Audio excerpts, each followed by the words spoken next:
What's up? In this video, we're going to go through the sculpting character I made, being from the Zbrush, the Dynamesh sculpt from the start to the retopology over into Substance Painter. More importantly, the prepping of what it takes to put it into Substance Painter and then bringing it over into Maya to finish it off. I did two different types of endings to this video. One's more of a character presentation turnaround and the other one's more of a cinematic shot. If you got any other questions, just make sure you throw them in the comments. But other than that, let's get into it.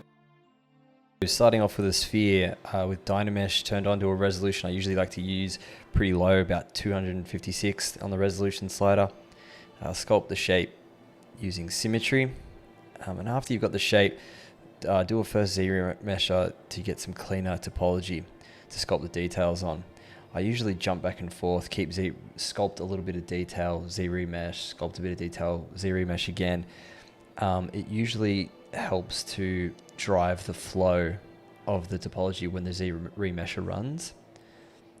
So as you can see here, I'm dividing it up a little bit. I'll throw in a couple of lines, just make sure I'm just using a standard brush for the main sculpting that I used for the lines on the mask. Just used this out of the box standard brush.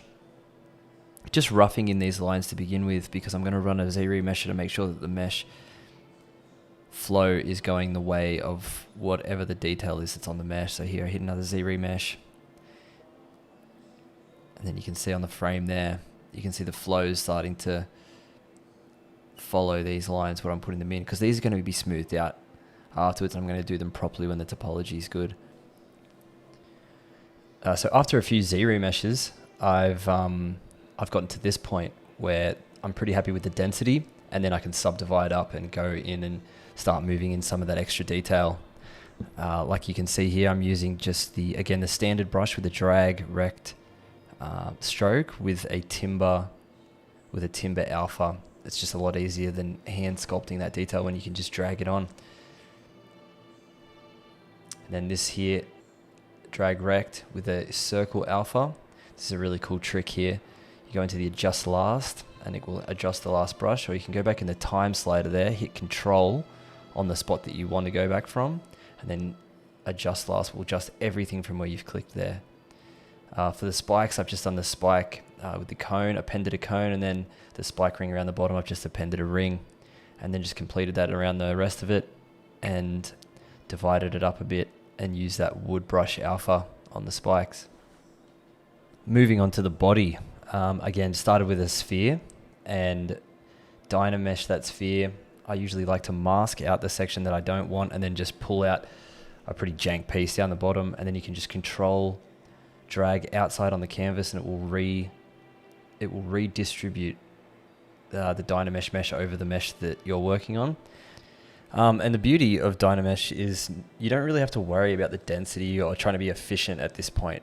Right now, the main thing that you want to be worrying about is getting the proportions right.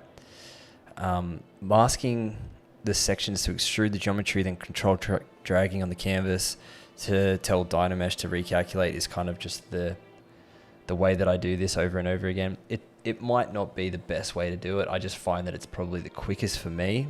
It is a alternative to using something a little bit more classic like the Z-spheres or appending geometry and then Dynameshing it over.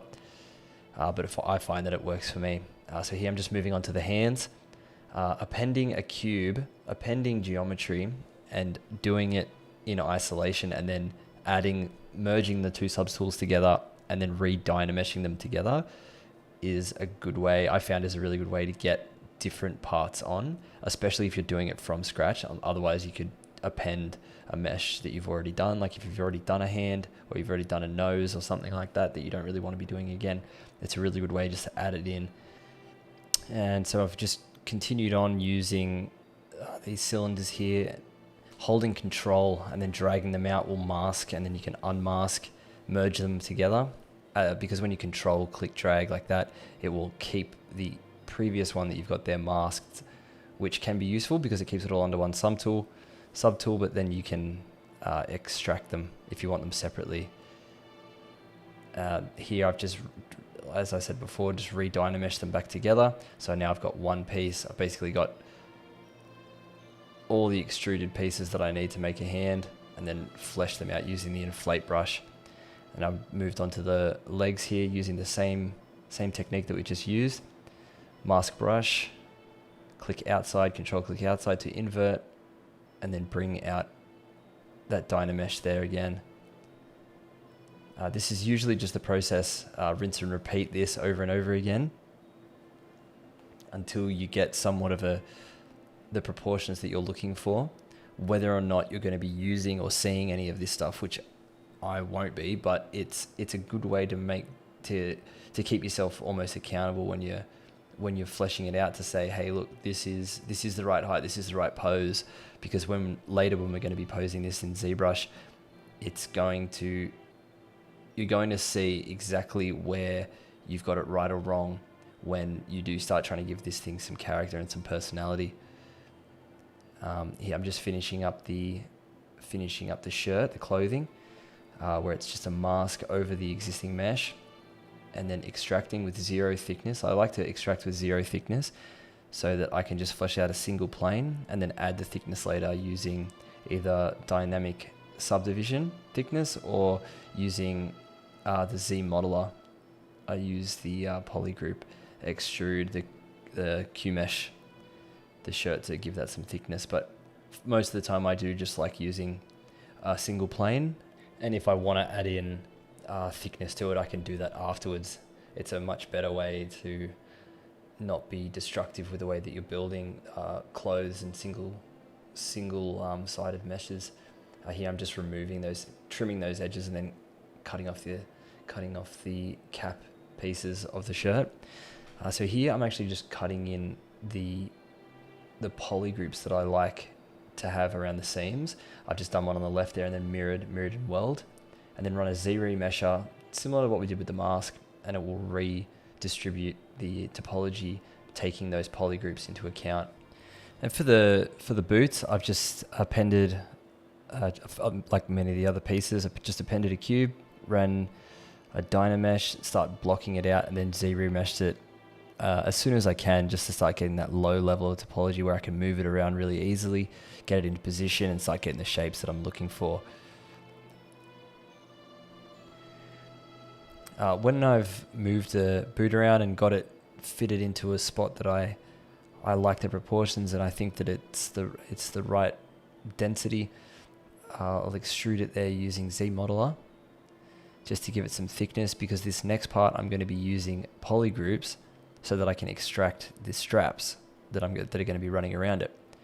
So again, low poly here makes it super easy to be moving this stuff around. And you go into the Z modeler and then go over to poly group, poly loop, and then you can hit a poly loop on there. So now you can use that information much easier than whether if you were to mask, because you're going to get a nice clean bit of geometry here. So I've actually just extracted that as a separate piece and then used it to make one of these straps. So I've just extracted, delete the parts that I don't want. So I'm just left with a single plane that's run perfectly on the contour of the boot, extrude using Q mesh, and then hit it with a bit of dynamic subdiv.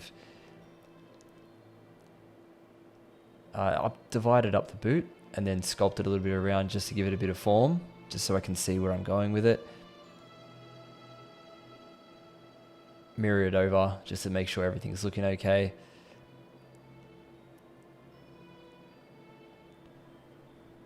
And then append the rings that are going to be going on the side so I can do the same thing. I can start sculpting in some of the detail around that, helping some of the forms. This is where starting with a really low division makes this stage really easy, where you can just start getting in and start getting the detail in nicely without any weird deformation or any janky edges or anything. So I've just gone and continued the same process to make the straps on the bottom and around the back, and that's how I finished off that boot. Masking out of the geometry we've already used on the body, extract. That was a cool little tip there. I used the inflate on the deformation just to pop it out from the same face as the mesh, just so we can pop it out all the way from the normals, and then using that clip curve to trim the edges all around there. So we're going to mask here, and we're going to extract a piece of geometry from that new mask piece. Inflate a little bit, Z-remesh, and clip again. See, this is basically the process that I use for all different types of sculpting in ZBrush. It all comes down to a similar thing where it's working with a really low subdivision first, and using that as a base, an easy mesh to work with, and then moving up from there. It's always harder to start with something high and then move down. So moving on to the gloves here, the leaves that are coming out. It was a box, Z-remesh the box, and then smooth it out a little bit. I think the part with some of these accessory pieces is that they're not so hard surface and a little bit more organic. So I think you can take a little bit of creative liberty in pieces like that, especially if it's for a bit of fun and a portfolio piece. So before I export this thing out to Maya, I love grouping and keeping organized between all the different programs that we're going to be working towards. So this is the first stage of where you want to have your organization start. And I like to do it visually by doing poly paint onto grouped meshes.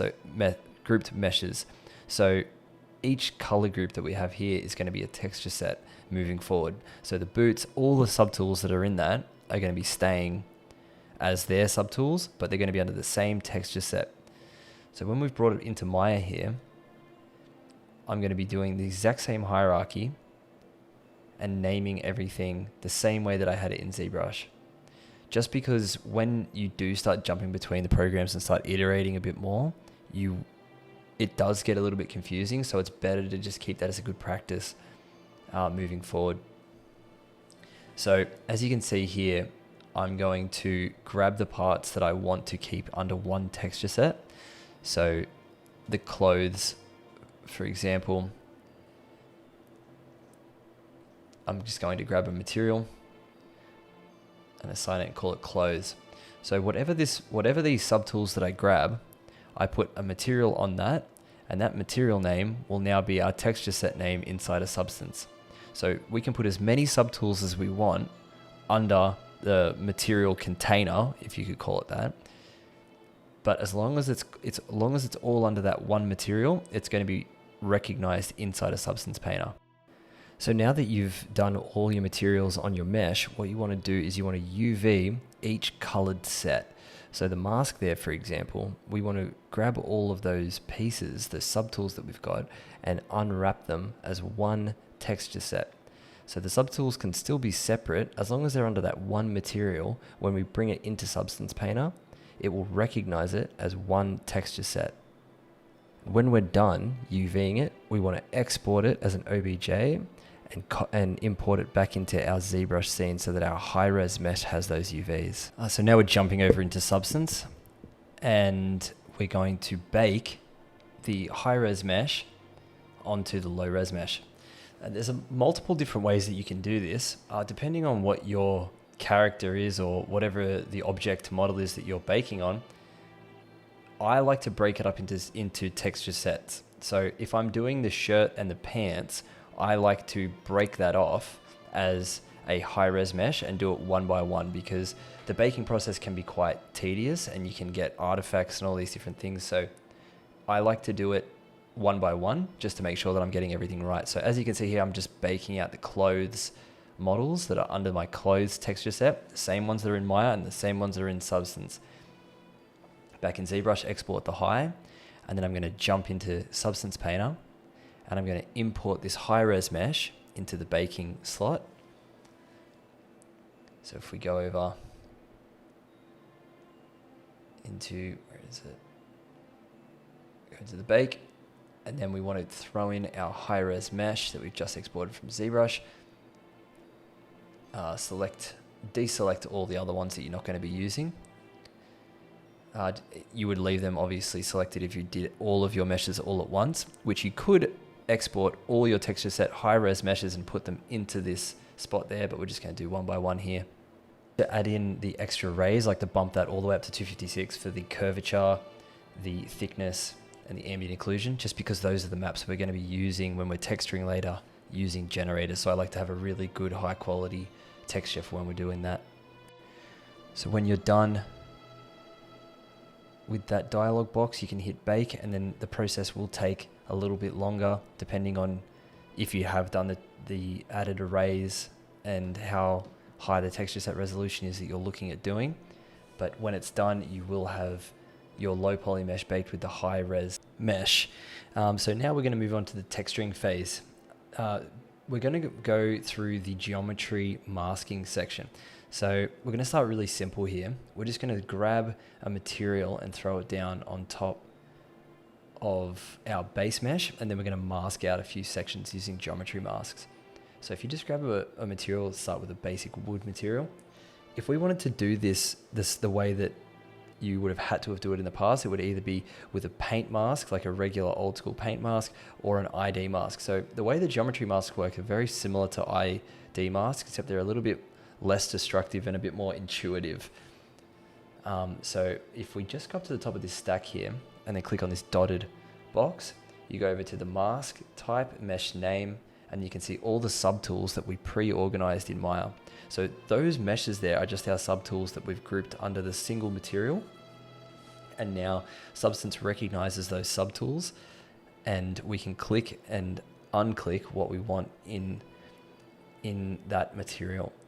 So now we're going to move on to the generators. So when you just add a black mask, you can click on that black mask and then add a generator. So click on that generator there, and I wanted to use a dirt. So a dirt is actually using these smart generators, use the maps that we've just baked. So it uses the curvature, it uses the ambient occlusion, it uses the thickness, depending on what generator you're using.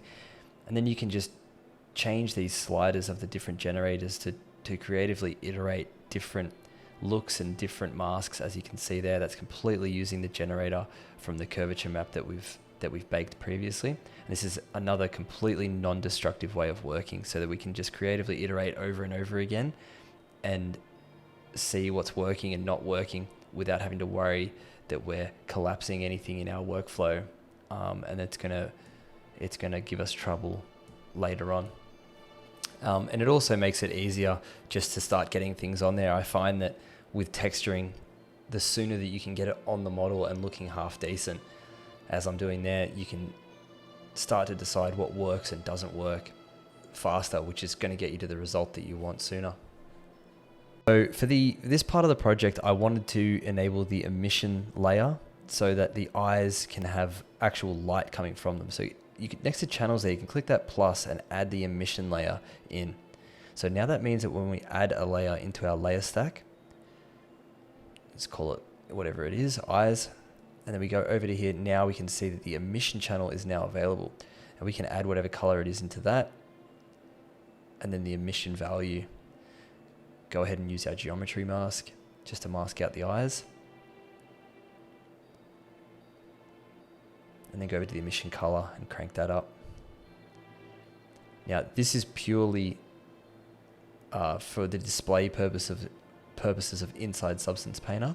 The same as if you go over to the material here, you can increase the amount of emission that we can see in the viewport, but this is purely just for visualizing purposes that our emission is working. If we were to turn on bloom and glare, you would see it as well. But when we export these maps, we can actually adjust that as a light material inside of Maya, which we'll be doing later. Now you can see when you go into your export textures, you can see that there is an emissive channel that's going to actually export its own unique map so that we can adjust that individually inside of Maya. So we're going to jump back into Zbrush to pose our character for our cinematic shot. And to do this, I like to use the Z plugin Transpose Master, which just collapses all your subtool into one, lets you pose it and then reproject it back onto all your individual subtools. Inside of Substance Painter, we want to be able to have our low poly model pose so that those textures can be thrown on top. The reason I do this afterwards is because we need a symmetrical model to bring into Substance Painter. You could bring in a posed model and do it that way, except if you've got, say, two hands and you want to be doing one hand and the other hand is going to be textured the same, you want to be able to have symmetry enabled inside of Substance Painter. I also like to keep the poses pretty minimal, just because the more that you deform this mesh, especially when you've got extra pieces like this, it can get a little bit jank. So feel free to be a little bit, heavy-handed with the moving of the shirt and stuff, because at the end of the day, all that matters is what looks good in the camera. If you're doing a portfolio piece that's going to be a still shot, you can be a little bit more aggressive with the way that you adjust the model. The way that I'm doing this is I'm just masking and then blurring the mask and shrinking the mask. This is the best way that I've found to be doing it inside of Transpose Master, which it can be a little bit difficult. But at the end of the day, you can just use whatever works really for you, whether it's the Gizmo 3D or the classic axis control. So when you're done posing the model, obviously just hit a save there, you can go back up to the Z plugin and then reproject your posed mesh by that T pose there button, and it will reproject back onto all your subtools. So when you jump back into Substance Painter to export all your textures, just make sure that you've clicked the render engine that you're going to be using, as that changes the naming convention and the size and the resolution of the maps. Export them to a place that to your project folder, and then hit export. It shouldn't take too long. Then you can navigate over to the folder that you exported to, just double check that where all the maps came out, make sure everything's looking good. This is the scene, the turnaround scene that I had over in Maya. So this is a section where we're going to be importing the textures into Maya. So we're going to go down to Substance and then apply the workflows to maps. You're going to select the render engine that you're using and then navigate over to the textures. So what you want to do is select each channel. So your base, metallic, roughness, height, normal, all that stuff, and then it will automatically put them into those slots, hit accept, and it will shoot it into the render engine material that you chose in the drop down. In my case, it was V-Ray, and then you can just drag that material straight onto the model. The one thing to remember when you're using UDIMs inside of Maya is that you need to tell Maya that you're using UDIMs. So you only ever need to select the first map when you're importing it, but when it's brought in, you need to actually nominate inside the UV tiling. So we'll go through one that has a UDIM here. So this is the clothes section. So we'll just grab all of the first UDIM tile, and then we'll apply that, rename it, keep everything neat, and then we'll apply this over. And as you can see, the pants aren't showing up because they're on UV tile 2. So what we want to do is go into that material, the actual file node of the material, and then tell it, hey, it has another UDIM tile sitting on our C drive.